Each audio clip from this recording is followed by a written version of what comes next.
Hello, Green Team. We are on part 6 of 6, our final part of marketing a listing. Today's video will go over giving weekly marketing updates. Now, this is something that's not done by enough realtors just in the entire industry, and something that every one of us should be doing. And even if you think, well, I talk to my, sellers a couple times a week, no need for me to do a separate formal marketing update. That's not what we are about. So my recommendation is every Monday, you give your sellers a full marketing update, which we'll go over all the pieces that fill into a weekly marketing update in the form of an email and then a follow-up phone call later in the day.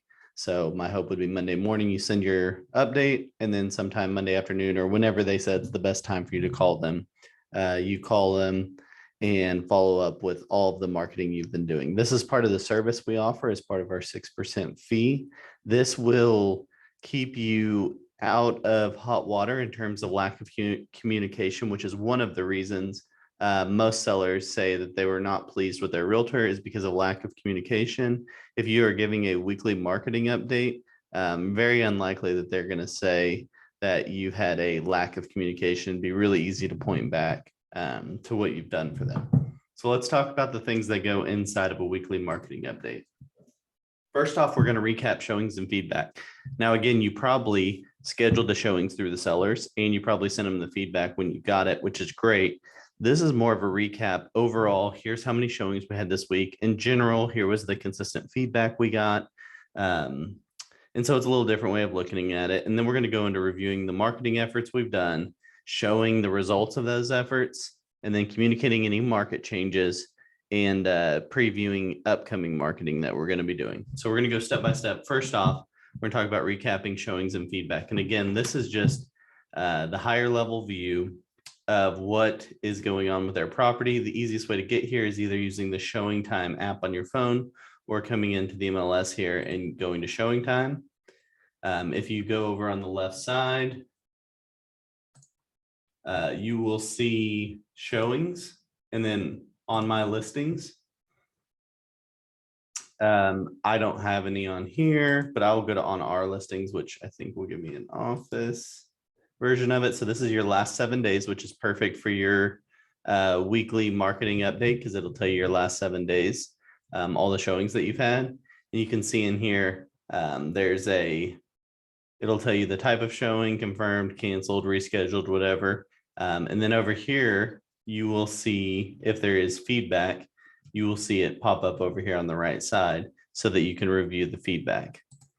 I think these are just the actual appointments. So I don't have the actual feedback on here, but you would see it on here. The other place you can look for feedback is over here on the left side. If you go to feedback, and then you can go to my feedback, which again, I don't have any listings, so it's not going to help us. But I can go to office feedback, and this is what your guys will look like. And so you'll see what the showing was, who it was, and then you can see the actual feedback that was sent in. They decided they need more square footage, nice home. So what we're going to do in this weekly marketing update is we're going to compile that information, the number of showings, and in general, the feedback that we got during that week. And then we may recommend any potential fixes that they could do. For instance, if multiple people commented about some piece of furniture being too much furniture in a room or something like that, that's an easy fix. Or maybe we got a lot of comments about dog hair or the smell of dogs or something, and we can try to work and approach that. And obviously we're going to frame that in the nicest way possible to our sellers. But in this weekly marketing update, we're going to put that in there to mention to people, here's kind of where we're at. Then the next thing we're going to talk about is our marketing efforts. So these marketing efforts, especially during your first week, I'm kind of working through a scenario of the very first Monday after we listed, potentially on, the week before on Tuesday or whatever. This is your first week and all the things that you accomplished. So one thing you want to do is send any proof of any social media, non-paid items that you did, because you're going to do your paid stuff through Property Boost. But you could also copy some proofs of those ads or posts Our mailers that we sent out during that week, we want to make sure we send the proof of the mailer in Quantum Digital. We went through that in the last video or in a couple videos ago. We went through creating a proof for your just listed mailers. We want to send that proof, and we probably want to say something like, you probably already saw this mailer, or you may have already gotten the mailer, but this has gone out to your neighborhood. And then we want to elaborate on the entire open house, which we probably already gave them a brief update on Sunday after the open house. But on Monday, we want to give them the full update. Here's exactly how many people came. Here's how many people I've followed up with already this morning to see if they're actually interested in the house. And these marketing efforts are meant to show our value. So we're showing them all the work and effort we're putting into selling their house.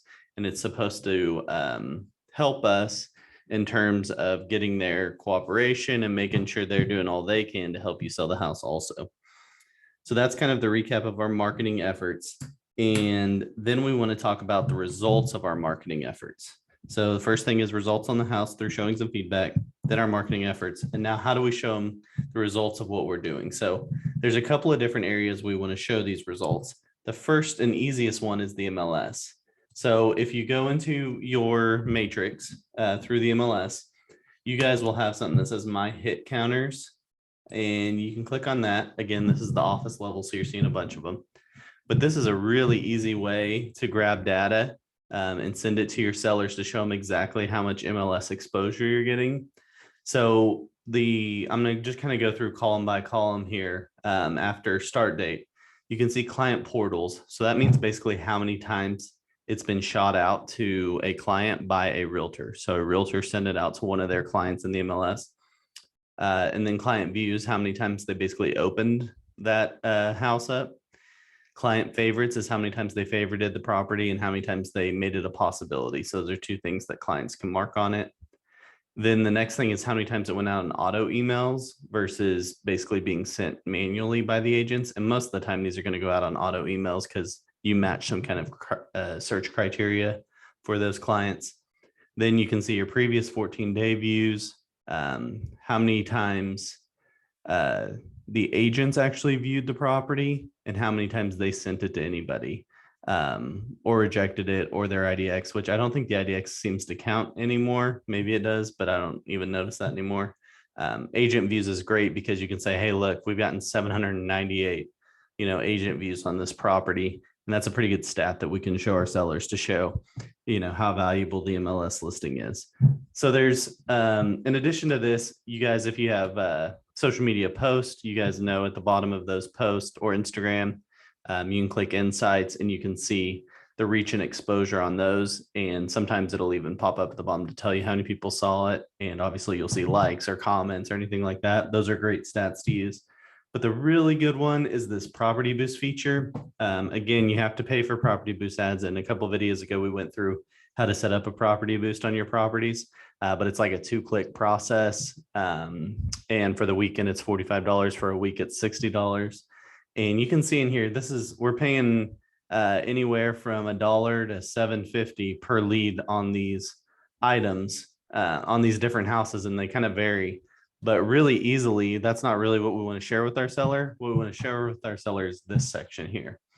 So for instance, this Elmore City house, we can tell our seller, hey, we got 1,628 impressions. 108 people clicked on the ads that were created.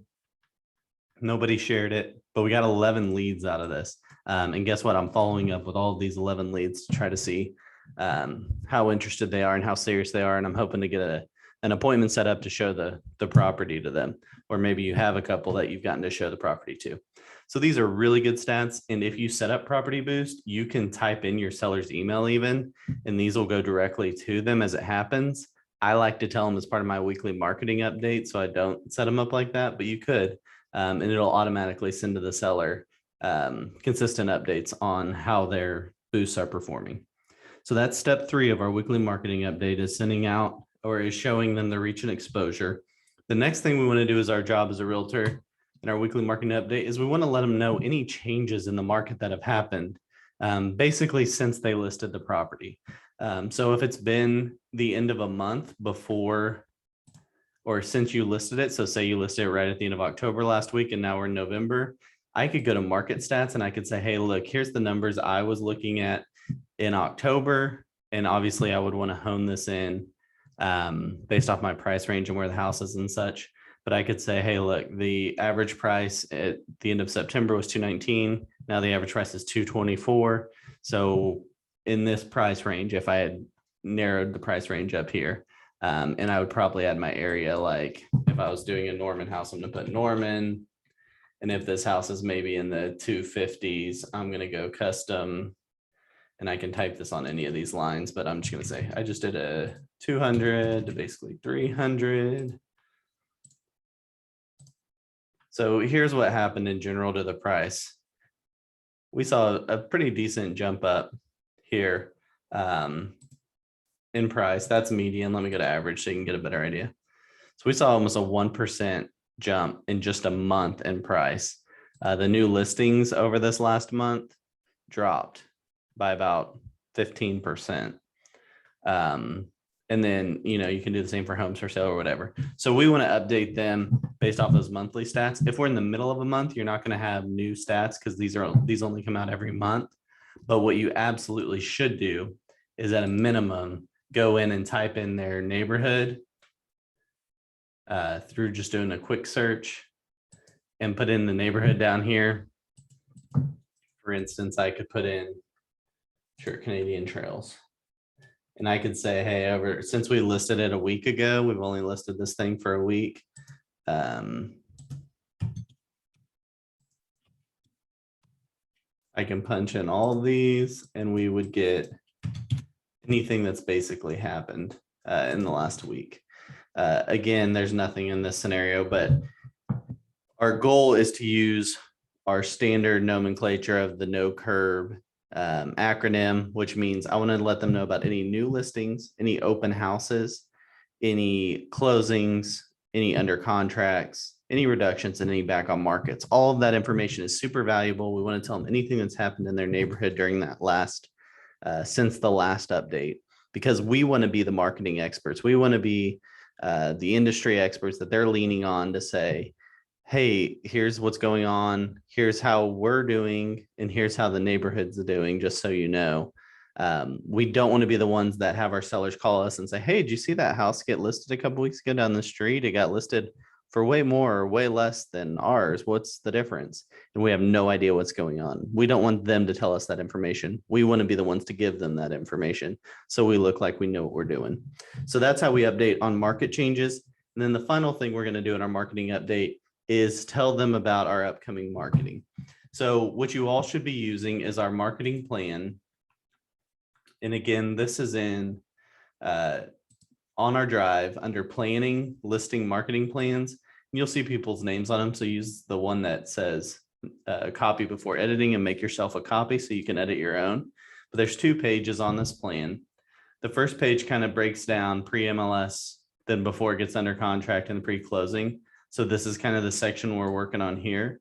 But you'll notice most of this kind of automatically happens, like putting in the MLS, sign in the lockbox. Once that stuff's done, it automatically gets syndicated, our open houses. So this isn't really the nuts and bolts. This is more the overview. You go to the second tab in the marketing page. Really what's happened since we listed it is this stuff right here. And you'll notice it only takes you through about 3 days. And there's a possibility, and it's becoming more popular in this market, that your listing may not last or may last over 3 days. So your job after this is to say, here's all the stuff I did during my first week, but here's all the stuff we're going to do this next week. So you want to base it off of what's had the best success in the specific property. But we're going to say things like, hey, I've done all this. Now I'm making my video walkthrough this week. And we will publish that and use that as new content across all of our platforms, the website and social media, to generate more interest in the property. We're going to talk about our next open house, anything we plan to do differently, any marketing efforts we're going to make different in this next week. But the key is letting them know how hard you're working and what you're doing for them, so that they don't have to come and ask you, because the worst case scenario is them coming to ask you, hey, what are you doing to market the property? Or we haven't really seen much.